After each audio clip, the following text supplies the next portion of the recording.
Welcome, everybody, to the final podcast, episode 3. I'm Roberto, I'm Nick.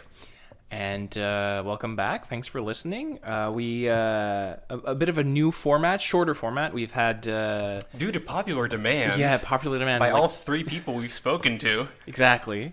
And I think they were right. I think that when we do an hour and a half, it's a bit long. So we're going to try to keep it to... It's long for the listeners, and it's honestly long for us. Like, too. We're tired after that. Oh, yeah. So we're going to try to do a 45 minutes to an hour long... And release them weekly. What? And release them weekly. You never told me this. I'm sure I did. I'm sure you did. Oh, well, that sounds like that's a good idea. The shorter we make them, the more we can record at the same time, and so the more often we can release them. See how we're so close to the people? They're listening to us actually talk about how we're going to broadcast our podcast. So about keeping an engaged audience. Absolutely. So you heard it here first like I did. It will be a weekly podcast. I am super stoked about that. That's a really great idea because I think that we have enough content and enough things to say to have so many opinions. Oh yeah, They're so interesting and original and cool. We have things to say. That's for Thoughts. sure. Thoughts and ideas and opinions.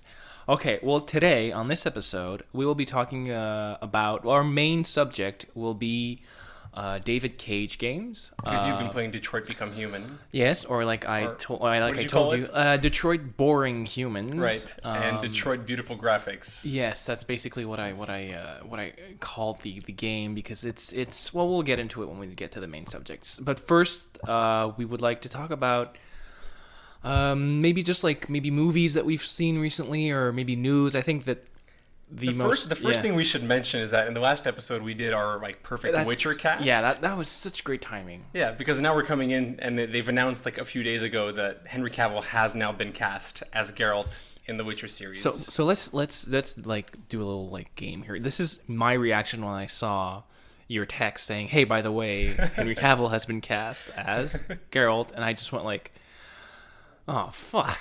So that's basically my reaction. And that's not to say that I don't like the casting.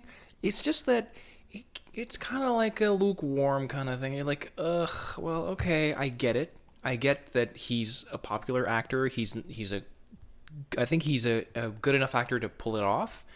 The only reason I'm not happy with it or kind of disappointed is just because you can see that they're going in a certain direction in terms of age, and the way that they're going to interpret the books. Because come on, I mean, if you read the books, he's not 40, he's not. No, he's near a century old, but he looks older. Younger. He looks younger than 100. Well, yeah, but of course, but he doesn't look as young as Henry Cavill does. No, but again, with the right beard, turn his hair white, put a couple scars on his face, he can definitely look that age. And honestly, I was kind of unsure how he could play the character. But I'll wait and see. I'm still excited for the show. That's why, And I'm thinking the last 2 times that people got really upset over casting, they ended up having to eat their words. Oh, don't bring up. You're talking about Heath Ledger and who? Not even. I wasn't even thinking of Heath Ledger. I was thinking of Daniel Craig for James Bond. Okay. People hated that. He's tiny. He's blonde. Wait till they get the black guy. He's amazing. Well, that's going to be even a worse reaction. It's going to be amazing though. He'd be perfect anyway. But he's not going to do it. And then when people freaked out about Ben Affleck being cast as Batman. And he was awesome in that. Some people don't like the way it's written, which is fine. But he's still a good performer in that role. Yeah, absolutely. So honestly, Henry Cavill as Witcher? No, I'm fine with it. Just my first reaction was really, you're going with him. But like you said, I'm still excited because I'm curious to see how he's going to play him, how he's going to be directed. Also it depends on the cast. Of the universe. That's great. He will just naturally invest more into I think that's a great point. Important. That's a great point because if you would have had someone who's like, who you want me to play? You mentioned once that someone sent Mark Hamill and told him he should play Vesemir. Yeah. And he was like, sure, I'll do it, but he didn't know who that was, and that's fine because actors do that all the time. But to have an actor know who the character is a Someone plus. who's read the books and played the games is already kind of a step up. Absolutely. So so that's one of the bigger news this week or this past few weeks in film. Apart from that, you went to see the Meg. Yes, I went to see the Meg. Meg. Thoughts on? Okay, well, when I saw the Meg, I went to go see it because my girlfriend loves any movie that has sharks in them.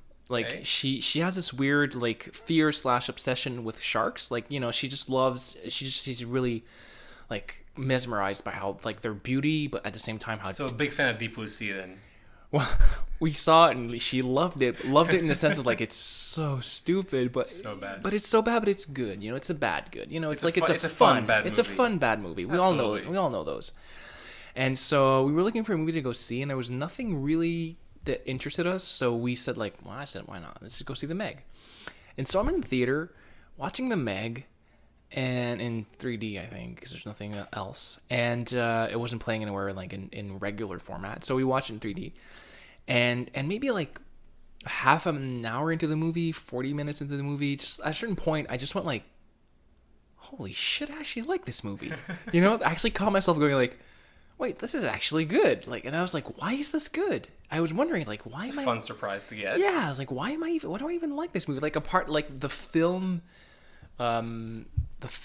student in me just was like, why do I even like this? So I realized at the end of the movie in the credits, it's based on the book. Now, this might seem weird, but sometimes authors that write books actually do their research and like try to make it as plausible as Every possible. now and then. Every now and then it can happen. Every blue moon or I'm not so. saying that just because it's based on a book, it's a good movie. I'm just saying that sometimes I would something would happen and I went like, this actually seems kind of like quote unquote plausible or like quote unquote realistic? like it's a like it makes sense in the world. Like basically the whole point of the whole concept is there's like when you get to the floor of the ocean, it's not actually solid, it's actually gas, but it's like a thick gas, and we've always thought that it was the ocean floor, and this thick gas has created a barrier between I guess the first part of the ocean and the second part of the ocean that's deeper than the Marianas Trench. So it's deeper than anything that's ever been there before. Like it's deeper than a ever bunch been of like before. prehistoric creatures And living in exactly. that lower layer. And so the submarine goes to that gas layer, and they sort of like there's this tense moment of like, okay, you're gonna like try to see if this is actually like this is the theory is true, because it's all the theory. Like the guy the scientist thinks that this is a gas, it's not the floor. So they go through and they're all excited because they discover this new world, and of course they discover a giant octopus or calamari or whatever, and it's huge, and then they discover the first like the shark that's just like again huge. You've seen the previews, and basically when they try to escape, they create a sort of like a hole in the gas that by the time that like it's just a minor thing, like it lasts like maybe 30 seconds. I would love to see this script. Yeah, I know, it's crazy. So basically the shark escapes through that hole because the barrier's been broken, and he's now in the real in the upper layer of whatever, and it's can he even survive in that I guess he lower can. pressure? I don't know. It's it's like. And you see those blobs that come up from like the lower depths of the ocean. You bring them to the surface, they look ugly and squishy. Like, but it's a prehistoric shark. Come on, Nick. He can survive anything. He survived all this time. He can survive that. I'm questioning the physics of this Jason Statham starring movie. No kidding. And but apart from that, it's really got good pacing. The story is super simple in the sense that they discover the shark escapes, and now they have to find a way to stop the shark. It's kind of like Jaws. Is it more of a horror or like an action thriller? It's an action thriller, that has the normal you would expect comedy that has in every single one of those. There's like kind of like Jaws on steroids. Kind of. That's why it was good, because but it doesn't try to do any Jaws tropes. Good. Like there's of course those have been beaten to death. Of course, there's a freaking scene where like there's a million. They just make everything bigger in the sense that they go to the beach that's probably the most populated beach in the world. There's like, I don't know, at least 2 billion people in the water. I'm barely exaggerating here. And the sharks, so there's scenes like the sharks under the water, and they're there, and you're like, what's going to happen? How many he's going to eat? 2 stories tall, just like cresting the water. No, he doesn't, there's none of that. Well, there's a bit of like seeing the fin, but not much of it. There's a thing where he's like in a surf wave, right? And there's a surfer on a wave. I remember seeing that in the trailer, and he's like bursting through this giant wave as some guy's surfing on it. No, I don't think that's even in the movie. That's probably something that was like just for the trailer shot. Anyway, I don't want to talk too much about the Meg. I just want to say that the pacing was good.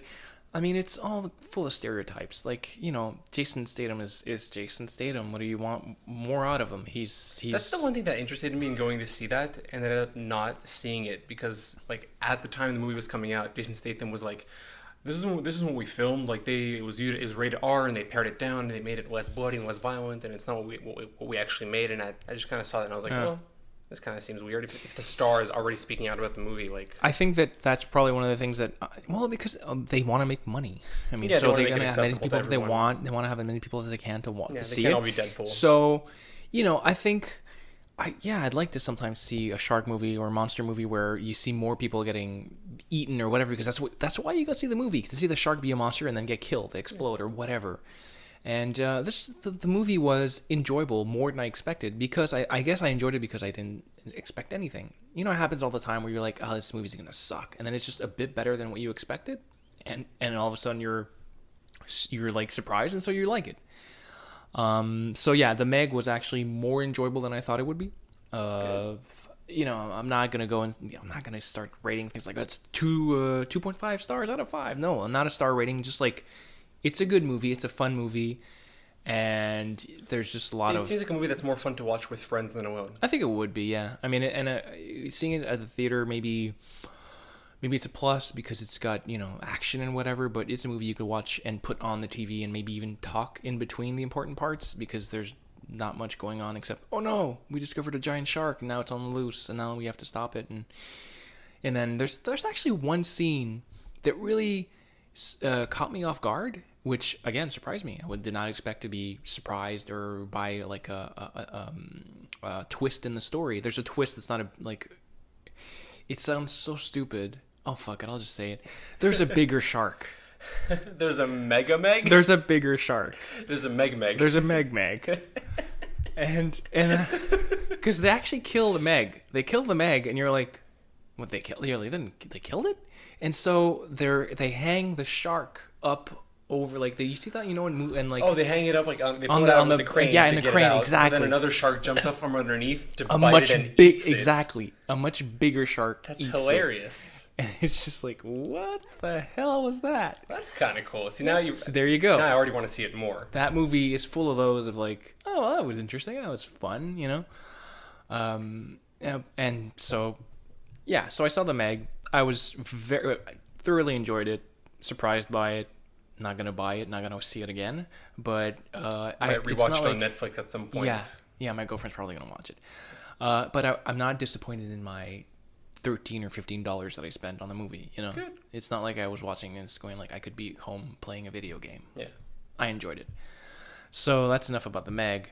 I guess one other thing that we wanted to talk about was, what did you call it? What was it? The Flaggate? Oh, Flaggate. Yeah, that's what I'm calling it. I'm coining the term Flaggate. Flaggate. So why don't you explain what Flaggate is? It's this ridiculous new thing that's obviously very U.S. centric. We hear about it over here, and we just kind of laugh at it because that new Ryan Gosling movie is coming out. What is it called? First Man? Yeah, First Man. First Man, where he plays Neil Armstrong landing on moon, that whole thing. Exactly. But people are big mad because they didn't include the scene where he plants the flag on the moon, which is like an iconic. And this is from film critics that have seen the movie. It's not from the trailer. Like, people have seen the movie. No, people have seen the movie. Yeah, exactly. It's not shown in the trailer because they wouldn't. But it's actually the scene is just not in the movie. I think the whole point of this movie is like, you could show anything in a trailer because nobody's gonna go like, oh, what? He landed on the moon? Nobody's gonna be surprised. Just show it. It's based on a true story, so that doesn't really matter. But the fact that they didn't put it in the actual final film, it's like such an iconic moment. People are big mad about that, and I get being weirded out by it. Like, if I were to see the movie, I'd also find that weird that scene wouldn't be in there, right? But now they're making they're being upset because it's un-American and all this patriotic stuff is coming out of it, and now it doesn't help that Ryan Gosling has spoken out saying well, it's mankind's achievement, not the state's achievement. And fucking Canadian. Goddamn Canadians. Fucking Canadian. And now they're also mad because he's a Canadian guy playing an American hero. And now Buzz Aldrin, who was the second astronaut on that mission, also speaks out, and he was criticizing the fact that the flag scene isn't there, and it's just this big thing. I can't wait for all these white-haired old men to die. It's so ridiculous. This whole thing. Oh, because I saw before Mission Impossible, Ghost Mission something. Ghost Fallout Protocol. Yeah, thank you. There's so many titles. I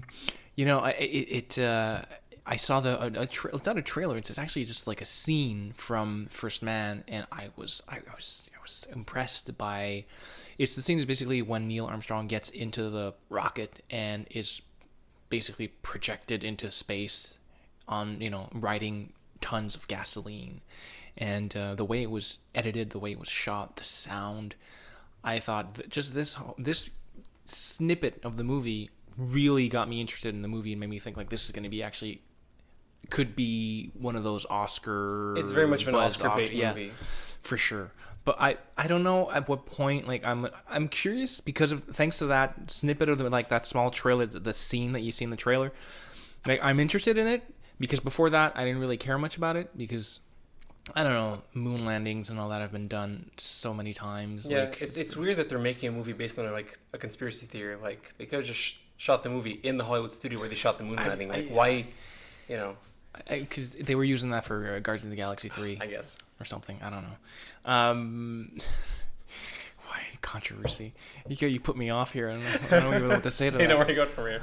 Do you ever see the clip of like some random guy walks up to Buzz Aldrin and says like you never walked on the moon, and Buzz Aldrin just like hits the guy, like gives him the solid right, and he starts just I don't know what he says, but he's basically screaming at the guy saying you have no respect. But like, can you imagine the guy went to the moon and people are saying like you didn't, like that must be upsetting. Like he was like kind of like not only is he like the second man to step on the moon, but people have to tell him no, you never actually did that in the first place. Can you imagine he was like they're in the rocket, they're getting close to like or the whatever it's called, the space thing that lands on the moon. It's not the rocket. First try. Oh, is it space? It's not a shuttle. Landing shuttle. It's a landing shuttle. Okay, the landing thing. Pod. Whatever. The pod. And they're like in the pod, and then like Buzz says like, you know what I'm gonna say when we get off this thing? I'm gonna say it's one small step for man, one giant leap for mankind. And then like Neil goes like, that's a good idea. Pushes him out of the way. That's a great idea. And then he gets off first while Buzz is like doing something else, and it's like, that was my line, I just can imagine, and like all the way back to Earth, they're like not talking to each other. Anyway, I just made a whole little thing in my head. See, that's the movie I want to see. There you go. Like that was my line, and they fight in the non-gravity of the moon, or the little gravity there is there, and they're like tumbling and whatever. Yeah. So Flaggate. I was gonna say Floodgate. Flaggate. That's what I'm calling it. I think everything is a gate now. Everything has to be a gate. Everything has to be a gate. Yeah. Well, every controversy, that's what it is now. So that was that we wanted to talk about, and I don't think we have anything. Well, we have other things, but we're going to keep them for our next episode. And let's get into our main subject. We wanted to talk about Detroit becoming human, and in general, or become human, whatever. Oh, because you have some big thoughts on the game. I'm bad with titles. You all know this by now, I hope. Bad with titles, bad with names. It just happens. For those who don't know, what is the game? Yes, so the game, well, it's a David Cage game. So if you're a fan of just games in general, you've probably played a David Cage game. So you've maybe played... You've either played one of them or made fun of them. That's a good point. Well, you know of them. It's not like I don't know what they're rock you've been... I don't know where you've been, like what rock you've been living under, but it's either you've heard or played or made fun of Heavy Rain... Beyond Two Souls, and the very first one is Indigo Prophecy. Oh, I've never played that. That's old. Well, old. It's like the first one. I think it's like 2001, 2002, something like that. So we're talking about. So it's Heavy Rain, Beyond Two Souls, and Become Human. Is that it? That's right. Those are the most three recent ones. The company itself is Quantic Dream. Yeah, Quantic Dream. David Cage is the lead or the director, writer of that. Game director. So I think that since Heavy Rain, people have really like there's been a lot of attention towards Quantic Dream and David Cage because he sort of perfected the whole game that is actually a movie that's actually just one big long. It's more of just a cinematic experience. Yeah, and it's full of QuickTime events. Yeah. Thank you. It's like watching a movie and having to press buttons at the right times as shown on screen to complete the action. Yeah, exactly. And Heavy Rain was fun because first of all, it was the first. Well, to me, it was the first. It was the introduction I got to David Cage. Not a lot of games. people played Indigo Prophecy. and it was also probably the genre that I liked the most, which was like a film noir detective thriller suspense kind of game. It's a serial killer story. Yeah, exactly. So it gets in the whole vibe of Seven and all those David Fincher movies, and you really felt that influence on the game. But relating back to Detroit Become Human, I would say that it's definitely his least original of the three that we are going to talk about today, because it just feels it's just the same tropes that we've seen, sci-fi, cyborgs, and all that. The idea of what it means to be human, and technology versus humans, and all that. And I probably think that the most original one of the three is Beyond Two Souls, because it is like it's hard to tie down to a genre in particular. But I think that's also it works against it as well, because it tries to do so many things Yeah, at once. that's what I say. The story just kind of gets lost in itself. And it's Beyond Two Souls might be the one that's the most original, but it's also the one that's the most poorly or the least well executed. Yeah. I'm sorry. That'll be cut. Yeah, that'll be cut because I was coughing. So Beyond Two Souls is the one that is the least well executed. So probably Become Human is the best executed. I mean, it's beautiful. Like I said, like one of the jokes is Detroit, beautiful graphics. That's the title of the game, because the first thing that you see in the game is the menu is this woman, a cyborg who. An android. Sorry, android. No, I caught myself there. You cut yourself. I caught myself. Android. I knew it felt wrong. Android looking back at you, and it's beautiful. I mean, it's really impressive. So the graphics, because it's always been the same issue. It's been the eyes. It's always been hard to get to feel like there's something happening behind the eyes, and they are able to do that with the game. But a lot of games now are able to do that. So it's really impressive. So the graphics are great. Throughout the game, it's very close to being photorealistic. Absolutely, like, it looks almost real. It is. They're beautiful. And, they're absolutely beautiful. But to me nowadays, being a beautiful game with nice graphics and beautiful textures and photorealistic, like almost that's like all a the big game. baseline. Like if you're an A level game, you look like you're photorealistic, or if you're not, it's because you're trying to be something else. Like you're trying to have an aesthetic that's different. So David Cage has always been about realism, right? This is the whole thing. It's always like, how real can we make this feel? Because the whole point of those games is like you are able to make decisions either through your dialogue or your actions that have like a big impact, to the point where usually you play multiple characters. Yeah, that's exactly the except same for Beyond thing. Two Souls, So, right? But yeah. one of those characters might even die during the course of the game, and you Absolutely. keep playing it. The game will keep going despite your choices. So, like any David Cage game, Detroit Become Human has multiple narratives. So 3 different characters. Connor, Marcus, and Kara. right? Kara. Kara or Kara? How do they pronounce it? Kara. I think it's Kara. Okay. Kara? Now Well, they're wrong. You're making It me should doubt be myself. Kara. You're making me doubt myself. It's a French. So yeah, studio, Marcus, Kara, and Connor. So Connor is a cop. He's like there's this sort of the company that made all the androids is called CyberLife. So he was sent. He's like a new model created by CyberLife. That he's the first ever like detective robot. And he's sent on a case. He's sent to find deviants. So any robot, any android that doesn't follow its coding, doesn't follow what it's supposed to do, like I'm trying to find the right word. Programming, thank you. Yeah. The more like self-aware and human-esque they become deviant, and Right. so he has been his task is to investigate why there are more and more deviants and what causes androids to be deviants. And then you have Marcus, who's like he basically his job is to take care of an artist who's in a wheelchair, a painter. And he's an old man. An old man. He's like and he's played by the actor who played the android in Alien. Oh yeah, that's true. I forgot about that. Oh, and there's no like. There's a lot of actors. Yeah, there's like a few. Yeah. Connor's partner Hank is also played by a well-known actor. I don't remember his name, but he's definitely an actor that you recognize. And plus, when you scan somebody and you see like their profile, it pops up and you see If it's an actual actor playing him, you'll see a picture of the actor. That's kind of cool. That's a nice. So that's how I recognized him before. Before I saw the picture, I recognized the actor. I was like, who is that? I'm not too sure because he has a beard and long hair in the game.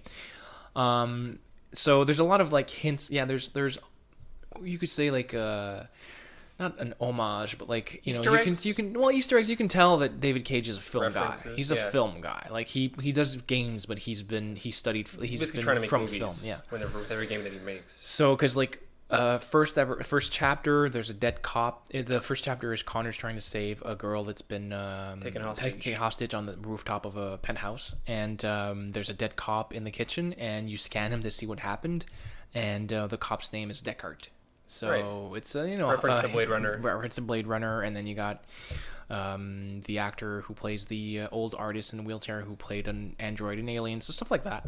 Anyway, so Marcus, here's one of the things that I didn't like about the game is that I know that David Cage makes you choose on the fly, and you have like, first of all, you have time. You see like a meter going down, but you can pause the game, which I do. Sometimes I'm like, oh shit, what do I do? So I pause the game. And there's a point in the game where I don't mind. I'm going to say it. It doesn't matter because there's so many different options you can do in the game. But one of the options is, so the artist's son, who's a drug addict, just comes like to visit his father to get money, right? So he breaks into the house one night, and he's trying to steal some artwork from his father because his father's very successful.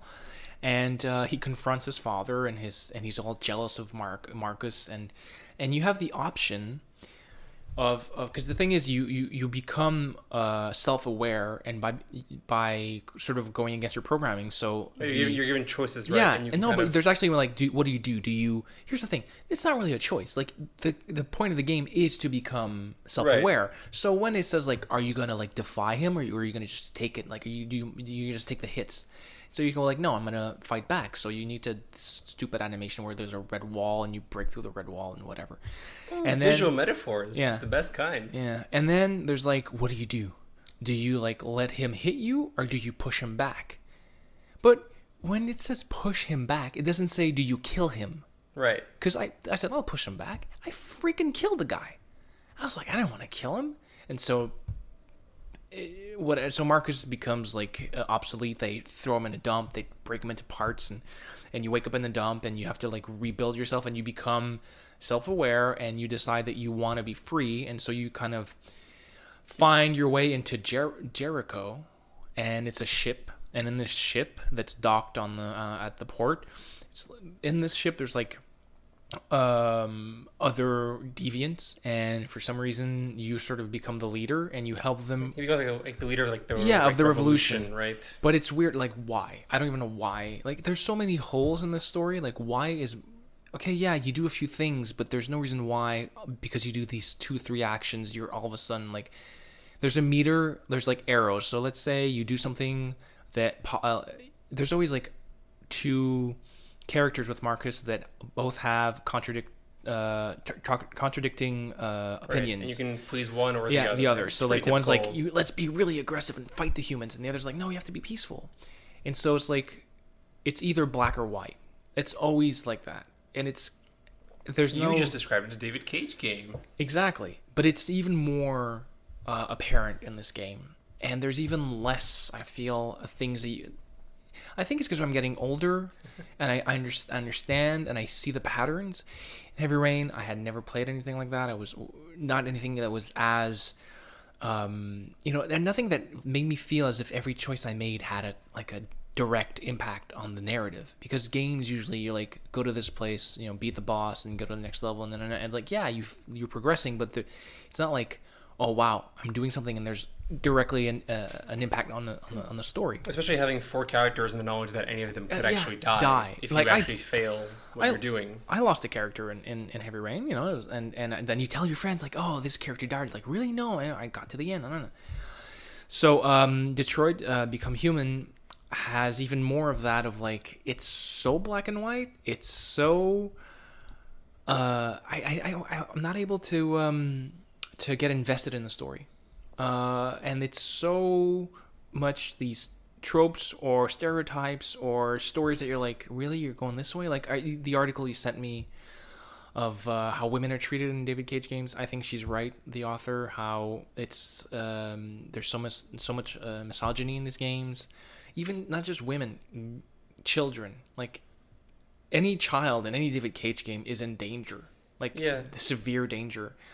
And Kara, the character, again, I think maybe it's because they want to make them kind of cold and robotic. So they only pretend to feel emotion, but then some deviants actually you start believing that they feel emotions. Right.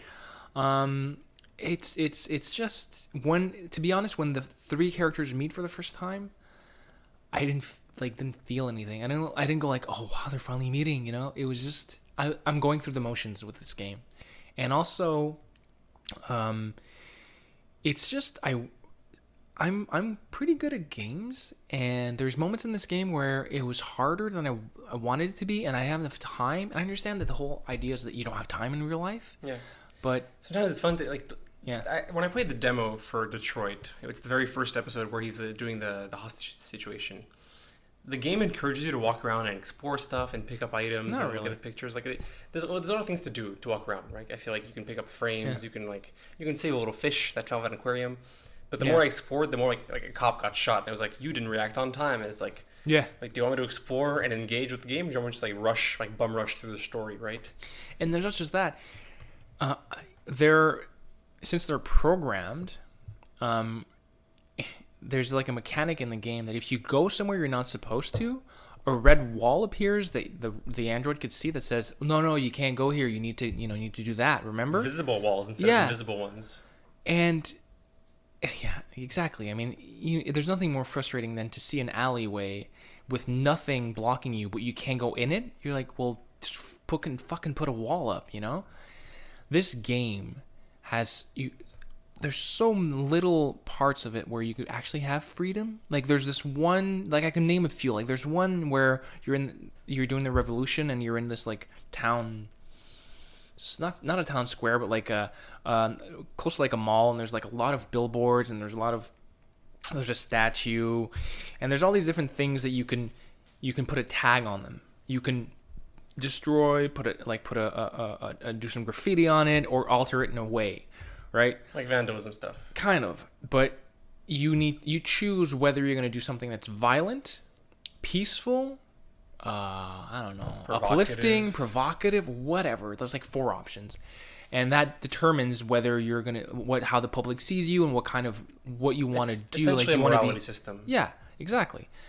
And there's freedom because there's a lot of different things to do. Like you can hack into billboards, you can put graffiti on certain things, you can alter the statue, and whatever. But that part was like, okay, there's like different things to do. I can explore, but I can't really explore because on the map there are like dots that tell me what I can interact with and what I can't. Like there's nothing more frustrating that I'm in this big room and there's like 3 things I can interact with.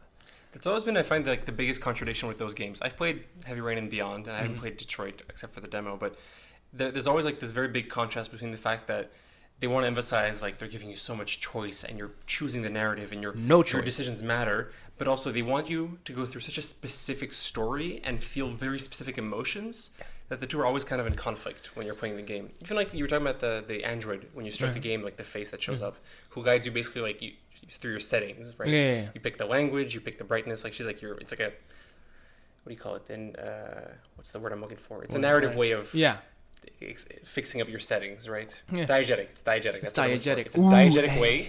Hey kids, that's a film term that you learn in film school. So maybe we could. No, I was gonna say let's explain what diegetic is. What diegetic means, it's part of the story, right? That was too fast. No. Yeah.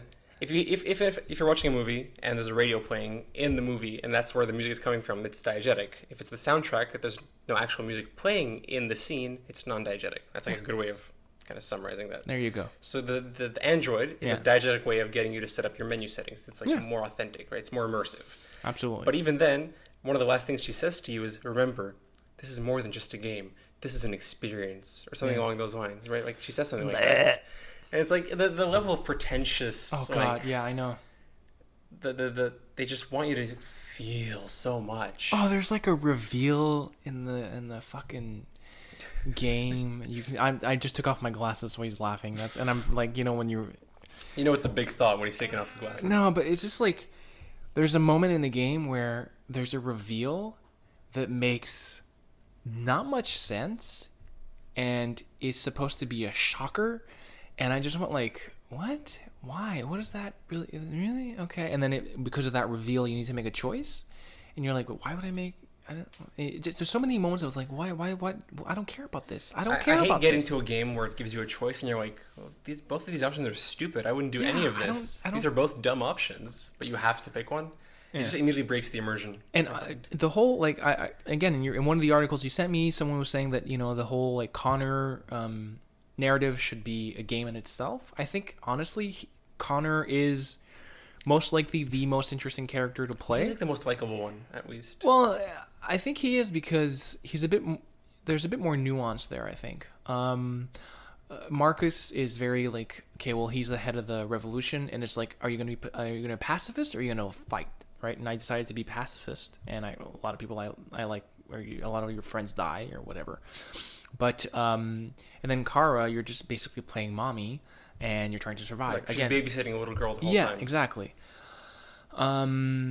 So Connor is the most interesting because he is a deviant trying to understand why you become deviant, and he becomes, you actually can choose not to be or to be a deviant.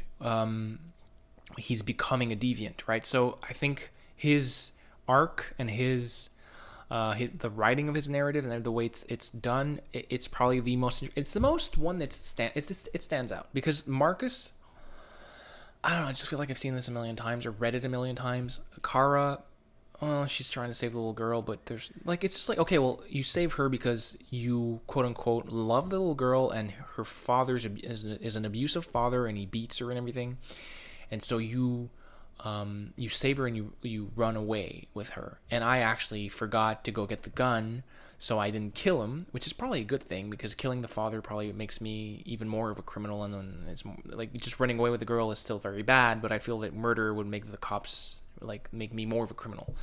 Anyway, so I just run away, and then the whole game is her trying to survive with the girl and trying to I just thought of something. Why is Canada this mythical promised land? Canada is a safe space for androids, for right? everything. They can go there to escape and be free. Okay, the whole civil rights thing with the black. I was waiting to mention that. Yeah, all of Marcus with what happened with African Americans. I gotta say, when I first playing the game, the whole thing with the bus, I didn't mind because You should say what you were talking about. What is the bus? So basically, there is on every bus there's a section for the androids, and it's a section in the back. It's in the back, and it's separate with the glass and everything. And they sit at the back of the bus. Yeah. Now, of course, David Cage thought of let's make a parallel with everything. It's definitely intentional. Definitely, but I will defend that one because. Let's say, because you can definitely tell that some people don't like the androids. Some people are afraid of them. So you have a city saying to the city hall or whatever with the people, legislators, and saying, we don't want to ride buses with the androids. And then you have these people who are like, well, I need my android to work, to just be able to live and to walk around and to do things. I need my android. I want my android. It's my right to have my android. Kim Jong-un just rewriting the bus and having the android just running full speed behind the bus. They could. It could be North Korea. I admit that would be way funnier in Detroit if they just a bunch of androids just running after every bus. Oh no, yeah. But so in the game, I understand that because then what will happen is you would have people who don't want androids on the bus and people who demand them because they're saying, hey, they're not people, they're objects, so why can't I have my thing with me? Yeah, they're basically tools. So I would see them saying, well, how about if we have a separate compartment for androids? And then people will say, yeah, but they're going to have to walk through the bus to get to the thing? No, we'll create a separate entrance. So it's kind of okay, it works. Then, again, the slogan, where you can pick a slogan for your revolution. And the I Have a Dream thing, of course. One of them is I Have a Dream, which is... God. There's smart references, and there's drawing from historical sources, and then there's just blatant, really overt, parallels that just... Yeah. But then there's the whole, underground underground railroad that goes to Canada. That goes to Canada because the whole idea is they want to make it to Canada because there are no laws Android against rights there. Yeah, or no, actually it's like I think there just isn't. Actually, I think if I'm not mistaken, there's not any like legislation or laws against or for or whatever with androids. It's like very more neutral kind of thing, you know. Okay. So it's like a promised land for them because they can just live there. And okay, one other thing, in every single new chapter, because you know every chapter is like one space. You don't move around much. It's like you're going to be in the police station, and then once that's done, you go to another chapter. It's like small little hub areas. Yeah, there's always one like electronic magazine everywhere. There's not one space in Detroit Become Human that doesn't have a magazine. Is it always the same to the one? point of no, it's different articles. They're Okay. 2 pages long. It's not very long. And At there's least. two. There's like it's basically like a tablet, and they're Like a on each datapad. tablet they're like an iPad or whatever, and on each pad there are 2 articles. So often it's like and it relates to the story or whatever. But like everywhere, and to me that's kind of like too noticeable. Like I was like, why? I'm tired of these things. Like I was getting tired of like these. It's stupid. It's a detail. It's a detail of like, why is this on this park bench? Like, why are you putting this like here? You're just lying making me. You're like forcing me down. You're forcing it down my throat of like, hey, read this like. Look, Really interesting. lore, exposition. Yeah, exactly. Lore that I don't. Look how give good a our writing crap. team is. Exactly. You know, it's not like here and there you find different things that to add to the lore. It's not like God of War where you enter this new area and then all of a sudden there's like those like triptychs things, you know, and like so and Atreus reads them and he tells you like, oh, this is your story, and you get to learn about the different gods and all that.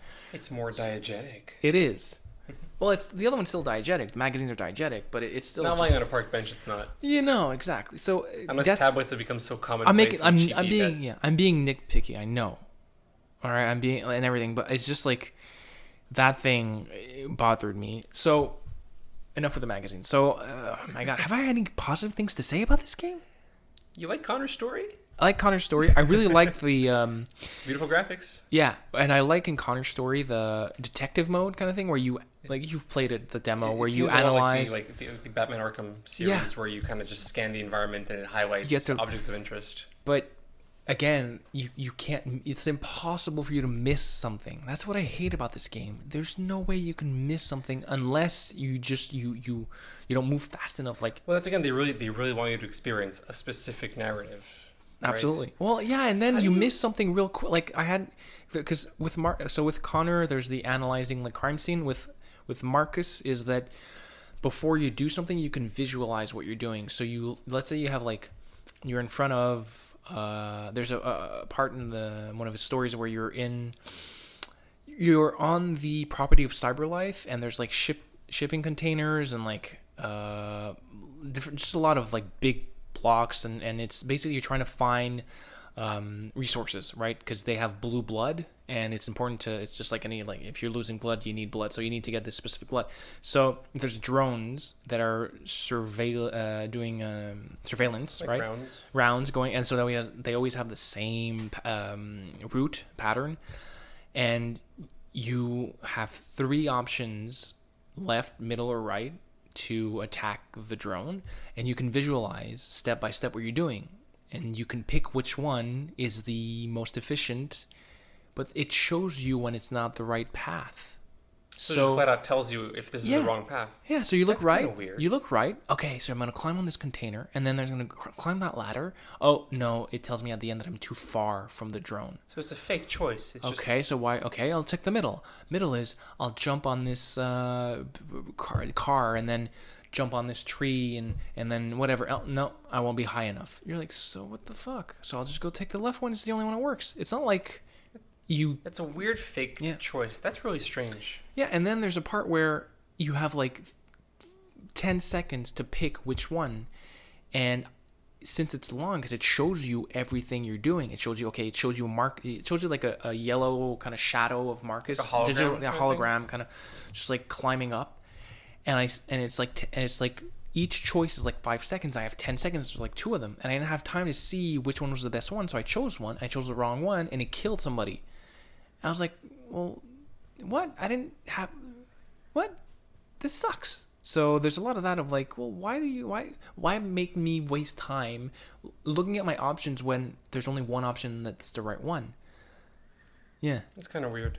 The other thing that's weird about this one, I want to know how you feel about it, but at the end of every level, the game shows you a spreadsheet of all the choices you made and all the ones you could have made, and basically shows you like, this is what you did in this level. Like, how do you feel about that? Because that to me seems like a weird way of like, it kind of like breaks the immersion and breaks the game kind of, where I'm like, why are you just telling me all these things? It should be a mystery. It breaks the mystery, I find, of making these choices. When you just tell me like, hey, this is A, this is Z, this is how you got there. Yeah, I don't know. Mixed reviews, even in my own head. I don't particularly like it or hate it. There's parts sometimes I'm like, well, yeah, I fucking know I missed. Okay, so you're just rubbing it in my face.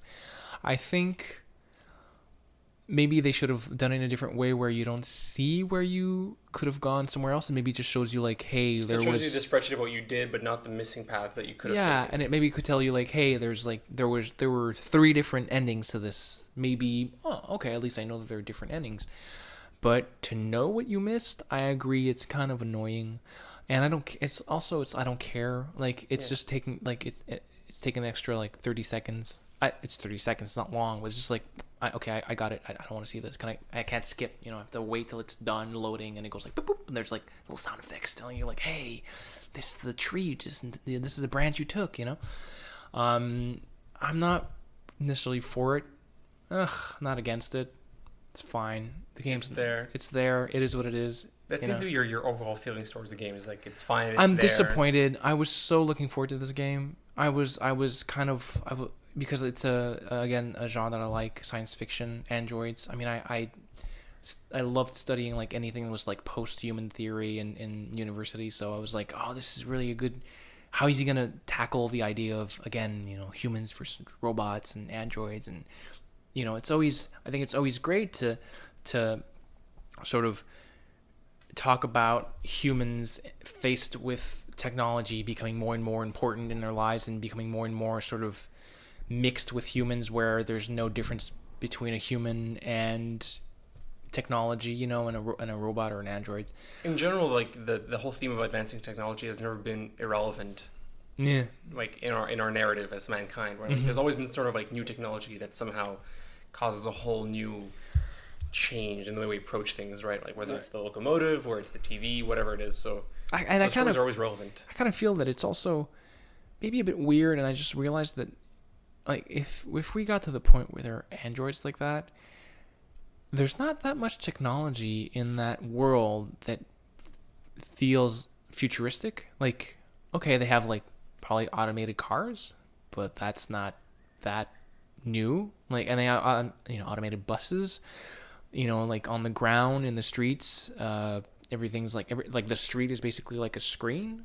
Okay, there are screens everywhere. Apart from that, nothing. And I'm thinking, like, when the day that we can do androids that are as realistic as that, there will be like other things that are just as. A lot of movies struggle with that. It's weird. If we have this form of advanced android, why aren't we, also being able to teleport? Why does it seem like it's 1990? Why does it seem like 1990 when you got androids? Like, So it's just like it's not well executed.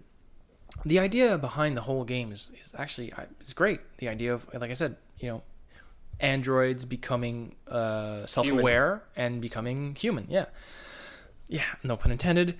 But it's just not well executed, and I think that people are starting to see what the David Cage tropes and stereotypes and things that come back again, like the article that you sent me that is talks about misogyny and how he treats women in his games, and how his women are, I think they're always victims, and it's true here as well. Like, Kara's always just trying to survive. It does know that the company Quantic Dream was also accused of sexual harassment. I read that too. Work environment. Yeah, so it reflects. I mean, it's just that Kara's character is always a victim of the circumstances that she's in. She's always a victim of also male, either gays or male, not even gays, just like they're constantly physically attacking her. And the scene, of course, the chapter when she's trying to get her not a detector, but like a tracker taken out of her system or whatever, and she goes into this house and she gets basically tied up and her memories erased and whatever, and then you have to. That comes back in a lot of his games, like women getting tied up and some creepy dude doing something to them, or it becomes horror, and there's like there's the whole chapter seems out of place because I actually wasn't able to escape. I wasn't able to, I didn't look around enough to see how to escape, so I did get my memory wiped. Okay. Which is stupid. Because I still have my memory. You know what I mean? You as the player, yeah. Yeah. So, again, I felt in no way, and plus they give us way too much time. They give you, maybe 10 minutes, maybe not 10, enough minutes for you to go, that's fine. I'll just walk around and I'll get my memory back. So I've again felt there's no not no pressure, but I didn't feel like there was something a consequence or something hanging in the balance, And that whole that chapter in the house and you're in the basement and you walk into I could say maybe cages, and there's androids that have been experimented on, and it's just weird horror. It reminds me of Heavy Rain. There's that whole scene where one of the main characters, Madison, the journalist, she's in her home. She takes a shower. She goes on the couch, sits down in her underwear. Somebody breaks into her house. The thieves are running after her. They're attacking her. She's running for her life, and then she wakes up, and it's a big dream sequence. Oh, you almost get raped. Yeah, exactly. There's this whole dream sequence where she gets naked. She runs around in her underwear. She gets attacked. She almost gets assaulted, and then it's a dream sequence. It doesn't matter at all to the story. Nope. It never comes back. Nope. It's there to titillate the senses. It's there to appeal to a certain mentality or narrative or fetish. I don't know what you want to call it, but it's ultimately pointless, and that kind of comes back a lot in his voyeurism. Those visual, the voyeurism. Yeah, and it's just, I feel like, of course, there are certain things that you can exploit. The idea of women always being in a certain way. And quote unquote, the victims, because it's a very male centric universe, and there's a way to explore it without exploiting it. Exactly. And he exploits it more than he explores. That's really well put, because, that you can still have Kara being at a certain point in a situation where she has to defend herself because she's going to be, not being going to be used, but put her in danger. Sexist automatically, right? Make her strong, because she's not strong. She's just surviving, and she always kind of looks like she's lost. There's a few points where you kind of can go she looks like she knows what she's doing, but a lot of the times it's more again, taking care of the kid and putting her to bed. At least 3 times in the game, one of the things you have to do is find a place to you're in a room and you have to find something to put the kid to bed. In a sense, you need to find a pillow or something like a pillow or a blanket 3 times in the game. Really? Really? That's what Kara needs to do. That's what she does. She puts the kid to bed. That's what you want the player to do, especially. Yeah. Oh God. Again, why do you have to have me the beginning of the chapter is you're in a car and the car stops, and I have to exit the car. I have to manually go right trigger up and do a half circle. It's their idea of immersion. No, just have her get out of the car. It's pointless. I agree with you. I'm just saying it's their idea of immersion. What you're saying about Kara, I think, is especially disappointing because she's the whole reason this game exists. If you remember, Detroit Become Human started as a tech demo years ago for the PS3. Oh God, yeah. It was a short film of an android being put together, and she wakes up in the assembly line, and she's conscious. She has emotions, and the technician putting her together, is about to wipe her memory, and she goes, "Please let me live. Please let me go." And he remember that. Has empathy for her, and he lets her be produced and go down the line, despite the fact she's a conscious. It was a short film meant to show off the graphics engine of Quantic Dream or whatever. This was in 2010, I think, or 2009. This was a while ago. You weren't even born. Gosh, I know. And so that's where it came from. The whole thing came from there. People loved that tech demo and that short story so much that it became a full-fledged game. Except the main character of that tech demo that people loved becomes this nurturing mother character. with like the least interesting narrative. Well, the nurturing mother character is fine. I think that I don't have any issues with that. The idea that she loves the child and that she feels for the child, because that's the whole point of the game. I was gonna say movie, but the game is that the androids, interchangeable terms. Yeah, especially here. Because the point of the story is for the androids to become human, and so to feel emotions and to have, quote unquote, maybe a soul or something like that, and so to feel real love, and it gives her purpose and it gives her a reason. So I get that. I don't mind that. It's just that she's too weak, in my opinion. Like, she does do all these things to help and to survive and to keep the child alive, but again, always kind of depending on others, of course. And you only become really, I guess, independent and a strong woman when you have a giant black guy.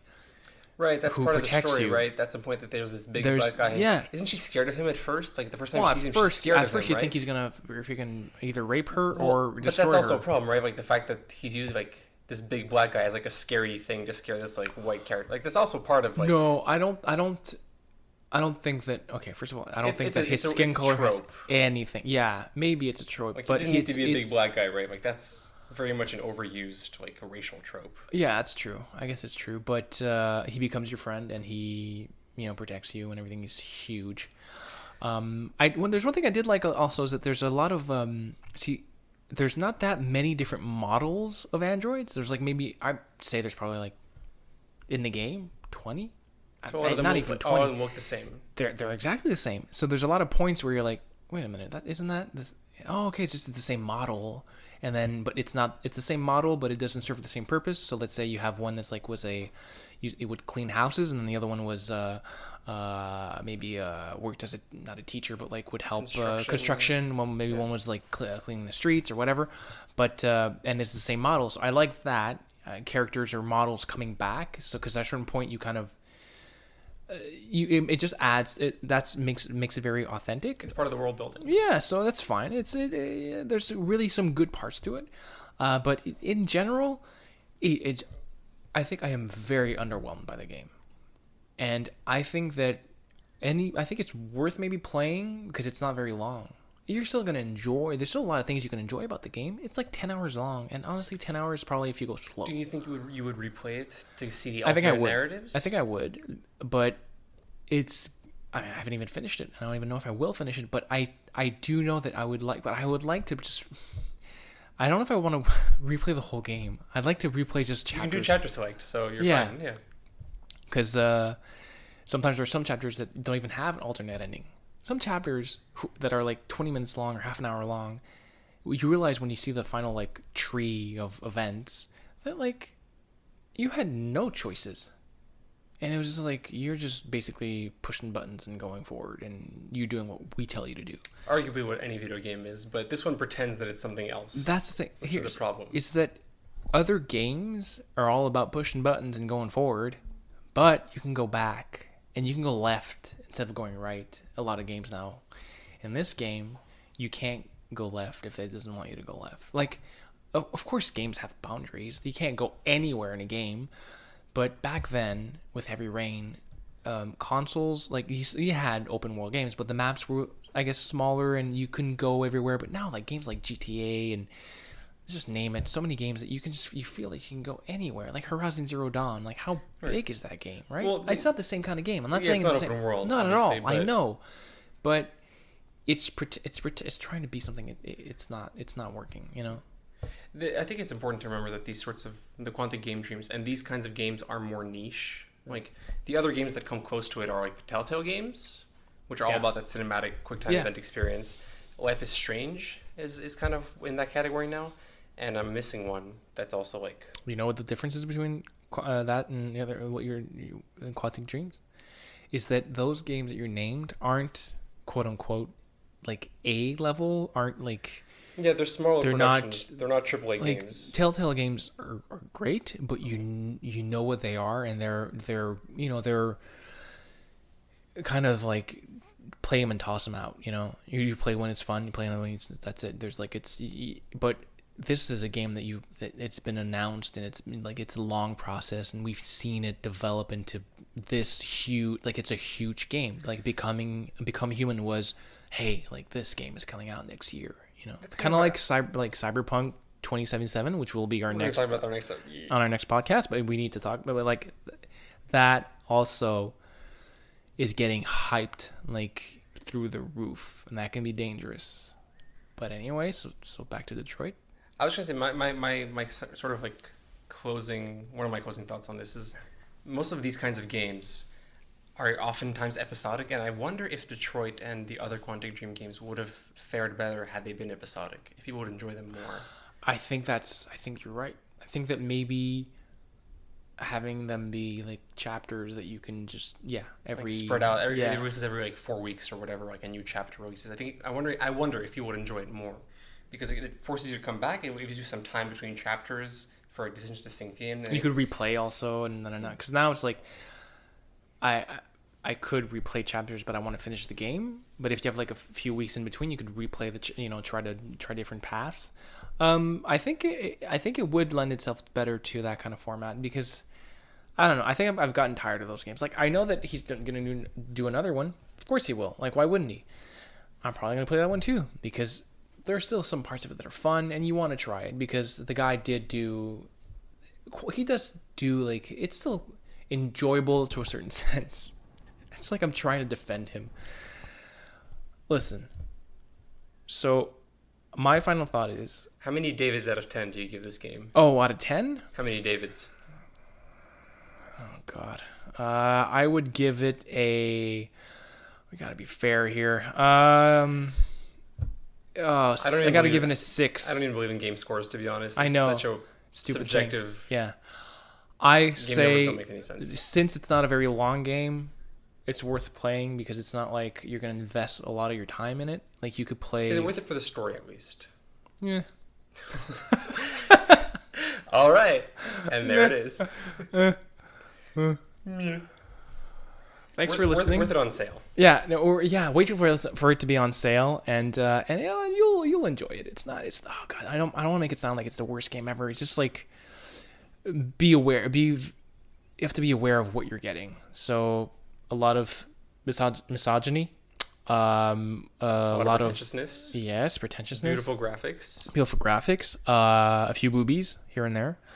No Android. Instant buy for me. No Android dicks. I don't think there are any Android dicks. I'm disappointed.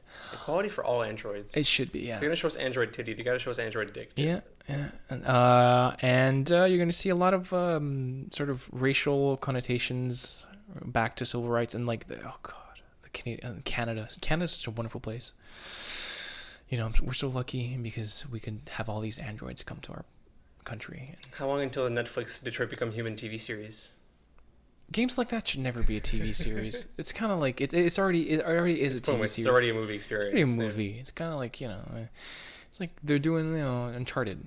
Makes no Uncharted sense. is a movie. What are you gonna do? Well, you're gonna cast a young kid and have him like the origins. Yeah, great. All right, and we're getting off topic, and we have to wrap this up because we said we'd do an hour, and it's been an hour and 2 minutes. Oh no, we went overboard. Dang it! All right, we're gonna delete the whole episode, starting from the scratch. Yeah, so you'll never get to listen to this. So thanks for not listening. Goodbye. Bye.